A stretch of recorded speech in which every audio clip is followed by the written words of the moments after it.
Doctor நான் daily brush பண்றேன். நல்லா தான் பிரஷ் பண்றேன். இருந்தாலும் என் டீத் எல்லோவாவே இருக்கு. ஏன் டாக்டர்? இந்த டவுட் உங்களுக்கும் இருக்கா? இந்த வீடியோ உங்களுக்கு தான். பொதுவா நம்ம பற்களுக்கு 2 லேயர் இருக்கும்.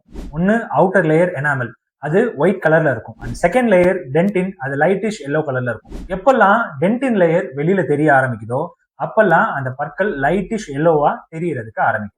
இது ஏற்படுறதுக்கு 2 விதமான காரணங்கள் இருக்கு. ஸோ ஃபர்ஸ்ட் ஹேபிச்சுவல், நம்ம ஹேபிட்ஸ்னால ஏற்படுறது. உதாரணமா நம்ம டீ, காஃபி ஆர் ஸ்மோக்கிங் பண்றதாவோ, இல்ல நம்ம டீத் எல்லோவா இருக்குன்னு ரொம்ப ஹார்டா பிரஷ் பண்றது மூலியமாவோ எனாமல் தின்னாகி டென்டின் வெளியில தெரிஞ்சு பல்லு எல்லோவா தெரிய ஆரம்பிக்கும்.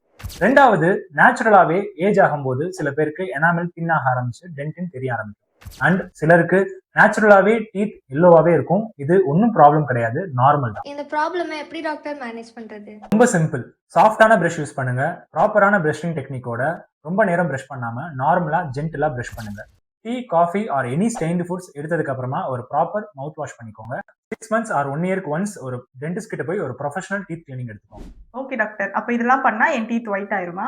இல்ல, இதெல்லாம் பண்ணா இருக்கிற ப்ராப்ளம்ஸ் இன்னும் ஒஸ்ட் ஆகாமலும் புதுசா ப்ராப்ளம்ஸ் கிரியேட் ஆகாம பாத்துக்கலாம். பட் ஆல்ரெடி டீத் எல்லோ இருந்தா என்ன பண்ணணும்னு கேக்குறீங்களா? எங்களை ஃபாலோ பண்ணிக்கோங்க. நெக்ஸ்ட் வீடியோ சொல்றேன்.